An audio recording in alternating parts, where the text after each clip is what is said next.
Hello everyone, बहुत बहुत स्वागत करता हूं आप सभी का। मेरा नाम है ऋषिकेश दुबे और आज हम लोग रिवाइंड सीरीज़ में करने जा रहे हैं ईयर राउंड करंट अफेयर्स। यानी कि हम लोग दिसंबर महीने को ऑलमोस्ट कंप्लीट कर चुके हैं। दिसंबर महीने के करंट अफेयर्स जो कि यूपीएससी स्टैंडर्ड के क्वेश्चंस हो सकते थे वो सभी हम लोगों ने कर लिए हैं। सेशन को लाइक कर दीजिएगा इनकेस अगर आपको बहुत सारी अच्छी चीज़ें सीखने को मिल रही हों, और चैनल को सब्सक्राइब भी कर दीजिएगा। शुरू करते हैं आज का अपना सेशन। और ये जो करंट अफेयर्स का क्वेश्चन है, it is living planet report 2024, यानी कि which statement is not correct regarding living planet report 2024 LPR 2024। तो लिविंग प्लैनेट रिपोर्ट 2024 के बारे में कौन सा कथन सही नहीं है? ऑप्शन ए है, it is released every 2 year, इसे प्रत्येक 2 वर्ष में जारी किया जाता है। B, it was released by world wide fund, यानी कि इसे world wide fund WWF nature द्वारा जारी किया जाता है। C, the average size of wild life population declined by 73% in the last 50 years during the year 1970 to 2020। वर्ष 1970 से 2020 के दौरान पिछले 50 वर्षों में वन्य जीव आबादी के औसत आकार में 73% की गिरावट आई है। And the D option is the most rapid decline in the wild life population was recorded in Asia, यानी कि वन्य जीव आबादी में सबसे तीव्र गिरावट एशिया में दर्ज की गई है। मैं आपको 10 सेकंड देता हूं इस क्वेश्चन को सॉल्व करने के लिए। आई होप आप इस क्वेश्चन को सॉल्व कर पाएंगे।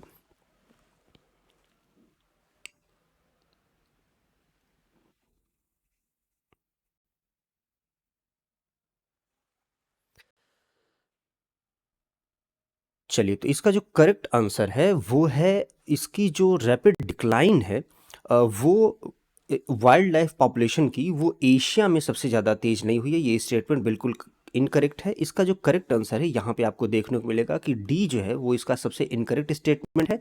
That's why we have this answer. अब थोड़ा सा इसके बारे में जान लेते हैं। WWF संस्था के बारे में पहले भी यूपीएससी में क्वेश्चन पूछा जा चुका है, और ये एक रिपोर्ट जारी करती है जिसको कि लिविंग प्लैनेट रिपोर्ट कहते हैं। 2024 ने इसमें अपनी अगली रिपोर्ट या जो सबसे लेटेस्ट रिपोर्ट है वो जारी करी। अब इस रिपोर्ट में क्या कहा गया है जरा देखते हैं कि nature is being lost with huge implication on us, यानी कि नेचर जो है वो लगातार क्षरित हो रही है, ख़त्म हो रही है, और उसका बहुत ही बुरा और ख़राब असर, सबसे ज़्यादा असर जो है वो हमारे पर पड़ रहा है। और इसी रिपोर्ट में यहाँ पर देखो तुम्हें कुछ स्टेटमेंट देखने को मिलेंगे। At a regional level the fastest decline have been seen in Latin America and Caribbean a concerning 95% decline, यानी कि लैटिन अमेरिका और कैरेबियन कंट्रीज जो हैं वहाँ पर लगभग 95% की जो नेचर लॉस है वो देखने को मिल रहा है। उसके बाद अफ्रीका में 76% हमें नेचर लॉस देखने को मिल रहा है। एशिया और पैसिफिक में हमें लगभग 60% का जो नेचर लॉस है वो देखने को मिल रहा है। और decline have been less dramatic in Europe and Central Asia 35% के साथ, और नॉर्थ अमेरिका में 39% के साथ। ये पूरी रेटिंग या ये एक पूरी टेबल है। तो ये तुम्हें थोड़ा सा एक आइडिया होना चाहिए। ये question it is about this living planet report which is released by WWF। चलिए नेक्स्ट क्वेश्चन को सॉल्व करते हैं। The next question is, which of the following group of items is not included in calculating of core inflation, यानी कि निम्नलिखित में से किस समूह की मदों को कोर इन्फ्लेशन की गणना में शामिल नहीं किया जाता है? Statement 1 food items, statement 2 energy.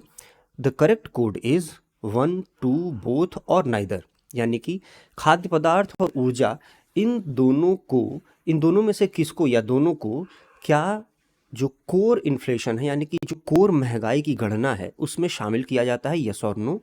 आपका ऑप्शन 1, 2, दोनों या फिर कोई भी नहीं।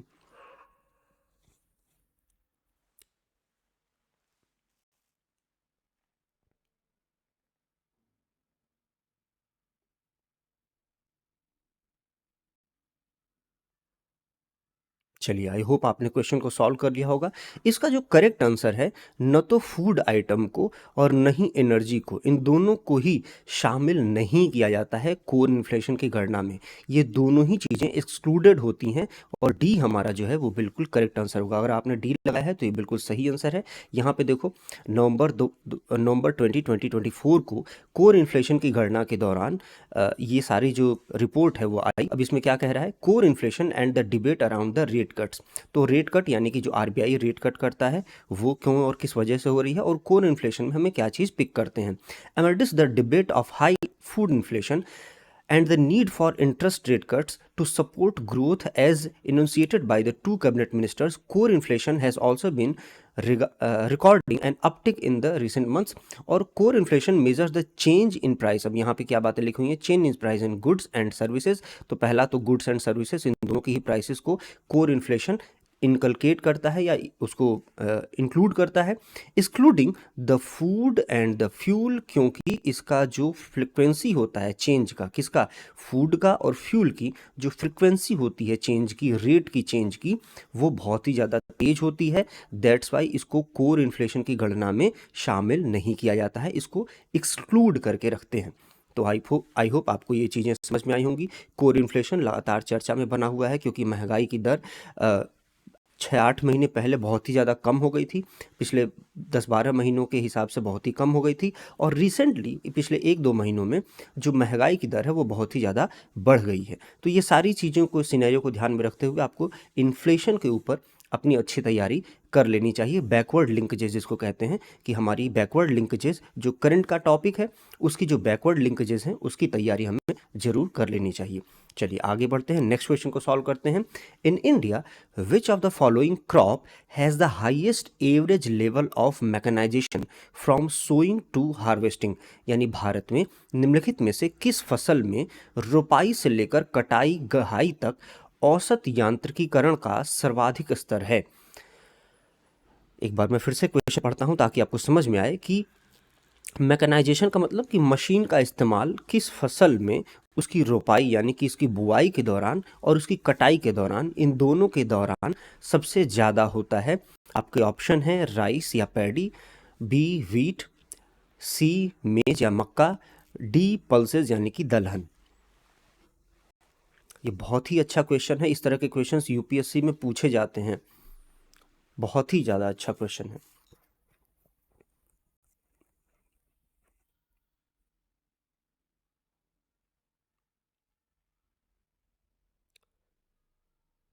आई होप आपने क्वेश्चन को सॉल्व कर लिया होगा। इसका जो करेक्ट आंसर है वो है वीट।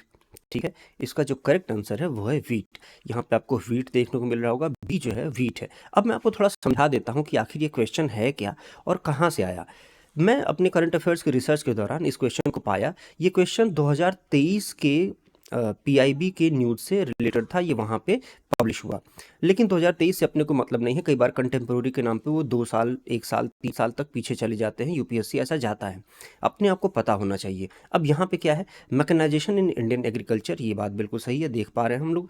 अब यहाँ पे देखो क्या लिखा हुआ है, the farm mechanization level assessed by Indian Council Agricultural Research, यानी कि ICAR, भारत की कृषि की सबसे बड़ी संस्था, सबसे मेजर संस्था, for major cereals, pulses, oil seeds, millets, cash crop indicates that seed bed preparation operation is highly mechanized, more than 70% for major crops, whereas harvest and threshing operation is least mechanized, lower than 32% for major crops except for rice and wheat crops. तो यानी कि wheat और rice crop को छोड़ दिया जाए तो जितने भी प्रमुख फसलें हैं उसमें मैकेनाइजेशन यानी कि उसमें यांत्रिकीकरण केवल 32% है।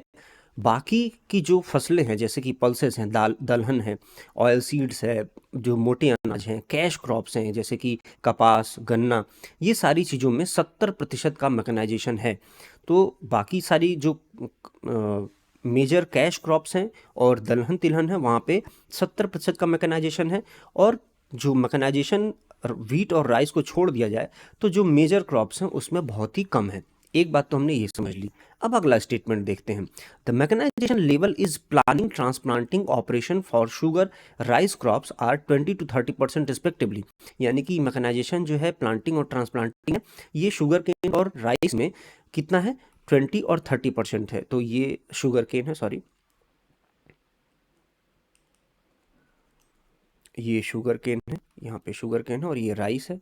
और in case of harvesting and threshing, harvesting का मतलब जब फसल की कटाई हो रही है और थ्रेशिंग का मतलब जब उसके धान से भूसी को अलग किया जा रहा है, the mechanization level in rice and wheat crops are more than 60% and very less in cotton crops. तो कॉटन क्रॉप्स में काफ़ी ज़्यादा कम है और वीट क्रॉप्स में ये काफ़ी ज़्यादा है।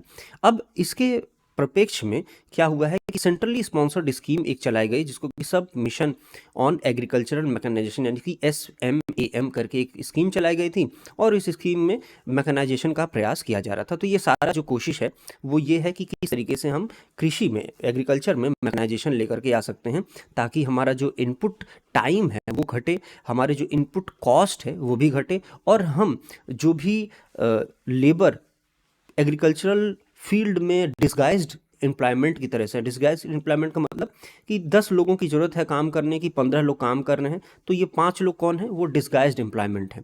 तो वो एक तरीके से छद्म बेरोजगारी है, वो बेरोजगार हैं लेकिन उनको काम बस दे दिया गया है तो वो कर रहे हैं, ऐसा करके हो जाता है। तो ये सेंट्रली स्पॉन्सर्ड स्कीम है, इसको चलाया गया था और इसमें जो मैकेनाइजेशन है वो वीट का सबसे ज़्यादा है। ठीक है, तो इसको एक बार ध्यान से पढ़ लेना और इससे कुछ इनपुट होगा, जो डाटा होगा वो अपने पास लिख करके रख लेना ताकि तुम्हारे भविष्य में काम आए। अगर तुम इसको मेंस के आंसर राइटिंग में भी लिखोगे तो भी ये काफ़ी ज़्यादा मदद करेगा तुम्हें। चलो नेक्स्ट क्वेश्चन को सॉल्व करते हैं। It is about Claudia Sheinbaum. Claudia Sheinbaum has become the first woman president of which of the following country? तो यानी कि क्लॉडिया शिनबाम किस देश की पहली महिला राष्ट्रपति बनी है? Argentina, Indonesia, Mexico, Philippines. Argentina, India, Mexico, Philippines. Claudia Sheinbaum.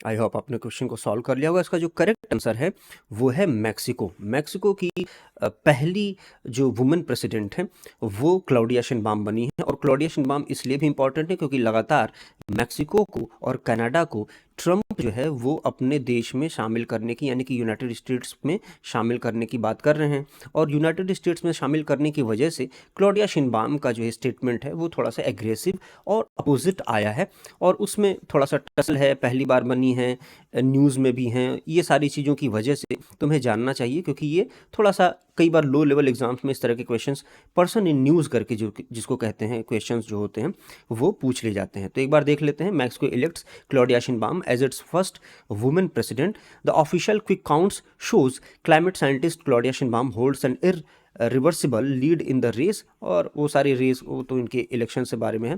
3 जून को 2024 को ये न्यूज़ फ्लोट कर रही थी। हालांकि नवंबर दिसंबर के आसपास जबकि ट्रंप इलेक्ट होने के बाद कई सारे स्टेटमेंट दिए हैं कनाडा और मैक्सिको को लेकर के, उसके बाद भी ये काफ़ी न्यूज़ में रही हैं।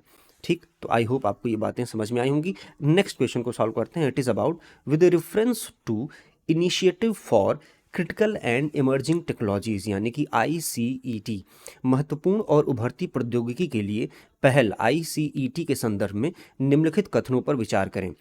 The initiative is being run by the international security council of India and Russia, यानी कि यह पहल भारत और रूस की अंतर्राष्ट्रीय सुरक्षा परिषदों द्वारा चलाई जा रही है। Second statement, the artificial intelligence is one of the areas of cooperation including in ICET, यानी कि कृत्रिम बुद्धिमत्ता ICET में शामिल सहयोग के क्षेत्रों में से एक है। You have to find out the correct statement, 1, 2, both और नन, केवल एक, दो, दोनों या फिर कोई भी नहीं।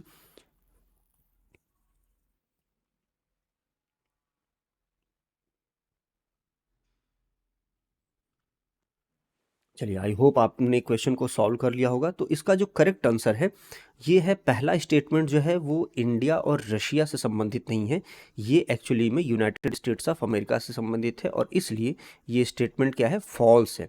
ठीक है, और ये जो दूसरा स्टेटमेंट है कि आर्टिफिशियल इंटेलिजेंस ICET को इनकॉर्पोरेट करता है तो ये बिल्कुल ट्रू स्टेटमेंट है। That's why the correct answer is B2 only. ठीक है, तो यहाँ पे देखिए B2 ओनली जो है इसका बिल्कुल करेक्ट आंसर है। मिनिस्ट्री ऑफ एक्सटर्नल अफेयर्स वो काम कर रही है। रिव्यू मीटिंग इसकी जून के 18 2024 को हुआ था। इंडिया US का जो इनिशिएटिव है वो जो है अपने एक क्रिटिकल उसमें पहुंच गया है, क्रिटिकल एंड इमर्जिंग टेक्नोलॉजीज़ में पहुंच गया है और इसमें आपको बहुत सारी चीज़ें देखने को मिलेंगी जिसमें कि deepening and expanding strategic cooperation, deepening and expanding strategic cooperation across key sectors including space, semiconductor, advanced telecommunication, artificial intelligence, quantum STEM, biotechnology, critical mineral and clean energy, ये सारी चीज़ें इसमें इंक्लूड की गई हैं। तो that's all from my side for today. और अगर आप मुझसे कनेक्ट करना चाहते हैं टेलीग्राम पर HG लाइव स्टडी IQ, इस पे ज्वाइन कर सकते हैं। अगर आप मुझे टेलीग्राम पे यूट्यूब पे सब्सक्राइब करते हैं तो यहाँ पे आपको उसका लिंक मिल जाएगा। Thank you very much, have a good day, bye.